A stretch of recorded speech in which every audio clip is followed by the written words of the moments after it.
India is eyeing a boost in religious tourism following the inauguration of a Ram temple in the ancient city of Ayodhya, which is likely to pave the way for revamps of other pilgrimage spots and increase footfalls across the country. Prime Minister Narendra Modi led a consecration ceremony for the idol of Hindu god Ram inside a temple on Monday, drawing tens of thousands of visitors to the sleepy town, which has been in the limelight because of a political controversy. India's majority Hindu population believes that Ayodhya is the birthplace of Ram, an incarnation of the Vishnu god.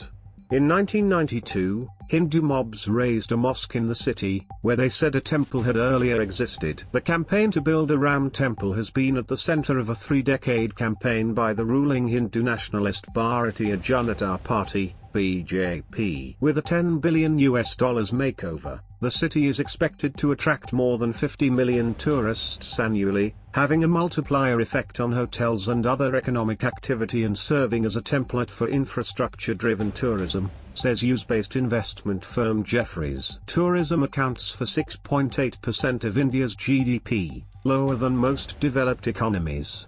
India has been trying to improve battered infrastructure plaguing most of its popular religious centers, and the Ayodhya temple inauguration is expected to pave the way for their turnaround. The supply of several key exports from Asia to Europe is being threatened by escalating violence in the Red Sea region after a new wave of attacks on Houthi militants launched by the US and UK. Monday's airstrikes were the latest in a series of attacks that began with missiles launched on January 12 against the Iran-backed Yemeni rebel group, which has caused chaos for shippers worldwide by disrupting traffic through a Red Sea waterway that accounted for 12% of global trade before the conflict. Since the strikes began, the Houthis have vowed to step up their attacks on shipping vessels.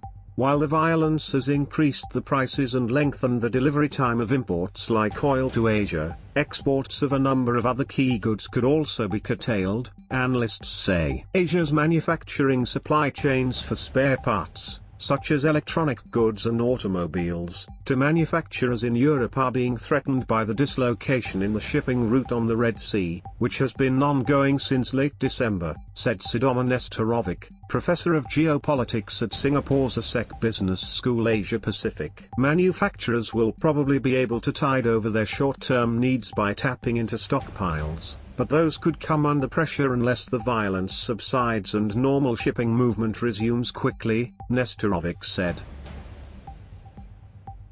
Daraz Group, a South Asian online shopping platform owned by Alibaba Group Holding, has named a new chief executive, amid continued leadership reshuffling at the Chinese e-commerce giant. James Dong, who already runs Southeast Asian e-commerce platform Lazada Group, has been appointed as the platform's acting CEO, Daraz Group said in a statement on Wednesday.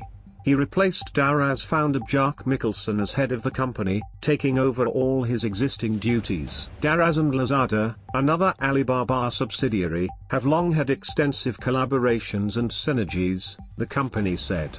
Dong was installed to support the long-term healthy development of Daraz, and to lead the two firms towards greater mutual learning and collaboration, according to the company. The new CEO will work to deepen integration between Daraz and its sister companies, and the move aims to bring the company a more focused strategy and efficient business model, Mickelson, the founder, said in the company's statement.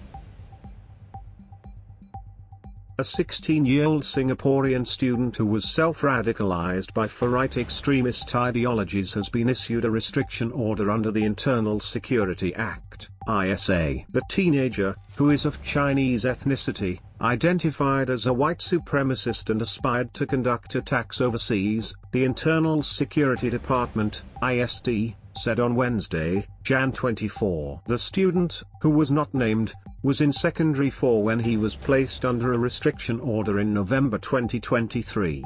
This means he is not allowed to travel out of Singapore, access the internet or social media without the approval of the ISD director, among other restrictions. He is the second Singaporean to be dealt with under the ISA for being radicalized by far-right extremist ideologies.